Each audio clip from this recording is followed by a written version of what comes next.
So our reading today is from the book of Exodus, chapter 16, verses 1 through 15. The whole Israelite community set out from Elim and came to the desert of Sin, which is between Elim and Sinai, on the 15th day of the second month after they came out of Egypt. In the desert, the whole community grumbled against Moses and Aaron. The Israelites said to them, "If only we had died by the Lord's hand in Egypt. There we sat around pots of meat and ate all the food we wanted, but you have brought us into this desert to starve this entire assembly to death."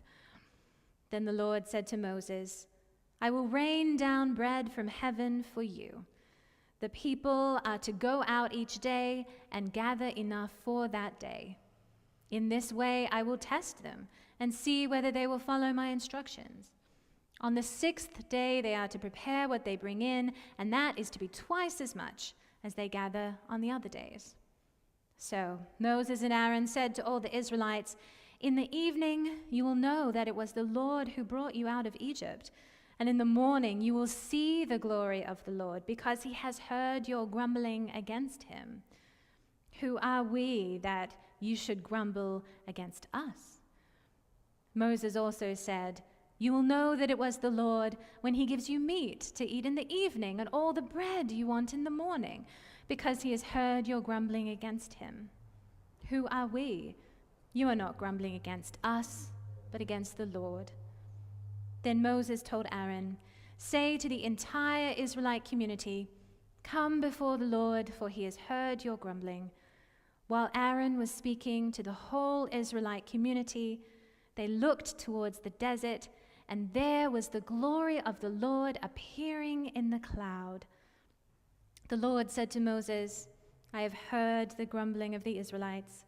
Tell them, at twilight you will eat meat, and in the morning you will be filled with bread, and then you will know that I am the Lord your God." That evening quail came and covered the camp, and in the morning there was a layer of dew around the camp.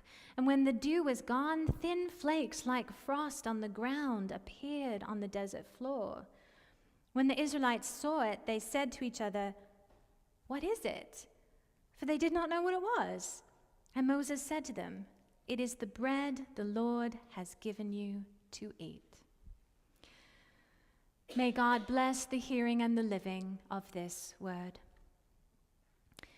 And further from the writings of Emanuel Swedenborg, Divine Providence, number 59. Divine Providence focuses on our eternal state at every step of our journey. It cannot focus on anything else because divinity is infinite and eternal, and what is infinite or eternal or divine is not in time. It therefore sees the whole future as present. Since this is the nature of divinity, it follows that there is something eternal in everything it does, overall and in detail. People who are engaged with divinity base their thinking on the Lord and are thinking in eternal terms even while they think about what is present to them. When we both think and live in this way, then emanating divinity with us, or divine providence, focuses on the state of our eternal life in heaven at every step of our journey and is leading us to it. So, my friends, I think perhaps we all can, at some point in our lives, feel some resonance with the experience of the children of Israel. Obviously not with their literal circumstances, but with the metaphorical sense of being in the wilderness, of feeling unmoored, lost, unsure, abandoned, or afraid. We are in challenging times right now, my friends. We are experiencing a time of extreme political division in the United States, a heightened tension around questions of human rights, political competence and honesty, and the continuance of democratic ideals. Yet, there is also something about this story that might not sit right with the moment. The unease that we feel now, the the way our conscience rises up in objection to violence, dehumanization, hypocrisy, cruelty. Surely that is not merely grumbling. No, it's not. When there is true suffering and depression, like when the Israelites cried out to God from the midst of slavery, this deserves to be heard in authenticity and fullness. And God did hear that. And God brought the children of Israel out of slavery. As we heard in the sermon last week, God is always working against forces of domination, control, and superiority, and towards systems of cooperation, empathy, and care. This story today, though, is talking about a different way that God shows up for us, a way that provides nourishment and fosters trust, even into situations that are more messy and confused, especially when those messy and confused places are our own minds. While it may at first be easy to dismiss the grumbling of the children of Israel as mere petulance, there is something deeper about it that may feel begrudgingly familiar to all of us. We can recognize the fear and grief within it. And Swedenborg writes that this is exactly what is indicated by the internal sense of their grumbling.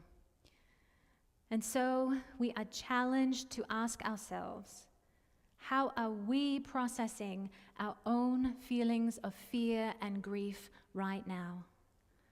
We see the children of Israel transmuting feelings of grief and fear into grievance, which is a common human reaction. What are some other ways? Grief and fear sometimes hide behind despair, anxiety, helplessness, busyness and control, escape and pleasure-seeking, detachment, or overwork, just to name a few. Part of the invitation of spiritual work is to notice our own strategies of evasion and go a little deeper, to willingly take on the responsibility of processing our own insecurities, so that then we might be able to show up to our lives with greater clarity and purpose. But interestingly, this story is not so much about what we do. While we can infer a message about our response to our own wilderness times, this story is more about God's action. And what this story tells us is that God hears us, hears whatever our unprocessed story might be, and responds with compassion.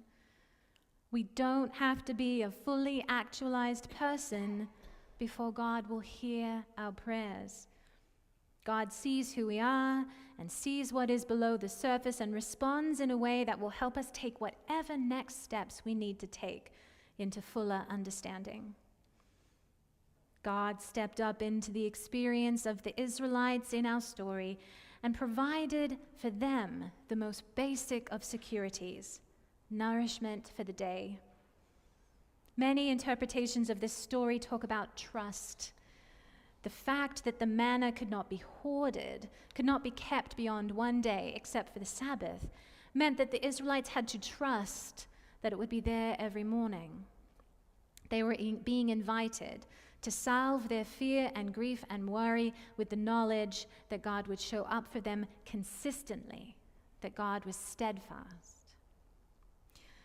But what is standing out to me about this story today is that while it can be argued that the grumbling came from a sense of distrust, the distrust itself came from an act of forgetting, or even an act of misremembering.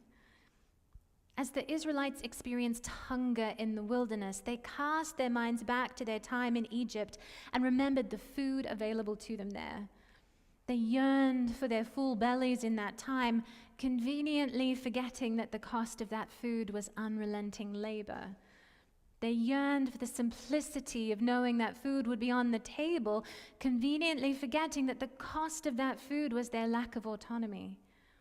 They grumbled about the uncertainty of the wilderness, conveniently forgetting that God had just parted the Red Sea for them, conveniently forgetting all the miracles that had led to their freedom. And so, as the Israelites wake in the morning and see the manna on the ground, they ask, "What is it?" And they meant it literally, as they had no idea of what it was. But I also see a more poetic meaning to that question, one that points towards the forgetting that brought the manna to them in the first place. The manna in verse 4 is called bread from heaven. Throughout Swedenborg's interpretive landscape, bread means goodness. Just as bread nourishes our bodies, so does goodness nourish our soul, heart, and mind. Goodness and love given from ourselves to others, and goodness and love offered to us from other people. We cannot live without it in the most basic emotional sense. And so, metaphorically, in this story, we are invited to see how God is committed to providing us with as much spiritual goodness as we are willing to gather in each day. And then, God shows up the next morning. This arrangement is not contingent on our diligence or our foresight. We don't have to gather enough for both today and tomorrow and next week and next month. This arrangement is contingent on God's nature, on the ongoing giving essence of God's divine love. But sometimes, many times, we forget. The stress of our lives, our ongoing challenges, contribute to a sense of amnesia about who God is. We look back at previous times with longing, forgetting that all times have their challenges, and that God helped us through them even then. We might even look back and retell the story as ourselves as the hero. And then, when we see the manna given to us, we look at it without recognition. What is it? Though God's care for us has been manifest so many times before, we still ask, what is it? Trust is built on remembrance, but there is so much that can distract us or tempt us from a true remembering. And while we sometimes might forget the obvious goodnesses that come to us in challenging times, like the sunset, the smile, the meal, the song, the nap that we needed, what we forget most often is that goodness also comes through our challenges, not just in spite of them. That God does, of course, apply a balm of woundedness to our woundedness so that healing might come to us, but not as if somehow we could get back to being unwounded. God helps us to see how goodness might come through our woundedness, how we might integrate our woundedness into our own sense of wholeness, and to know that no part of our experiences is wasted or alienated from God's active care. We don't recognize the manna because, on the outside, it doesn't always look like something that will nourish us. But if we could remember how deeply God works for us, then we might see, oh right, goodness happens when I have this kind of difficult conversation. Oh right, goodness happens when I allow myself to rest. Oh right, goodness happens when I commit to doing the hard, brave thing. Oh, right, goodness happens when I let myself grieve or be angry or stand up for myself. Oh, right, goodness happens when I take this challenge and see what I can learn from it. Oh, right, goodness happens when I put aside my version of how things are supposed to go. Father Richard Rohr writes, if I were to name the Christian religion, I would probably call it the way of the wound. Jesus agrees to be the wounded one, and we Christians are these strange believers in a wounded healer. We come to God not through our strength, but through our weakness. We learn wisdom and come to God not by doing it all right, but by doing it all wrong. And if we do not transform our pain, we will always transmit it, Always someone else has to suffer because we don't know how to suffer. That's what it comes down to. End quote. In this story, with all its grumbling, we find not a judgment but an invitation to take an active part in our ongoing transformation, one that God modeled for us in Jesus. God knows who we all are.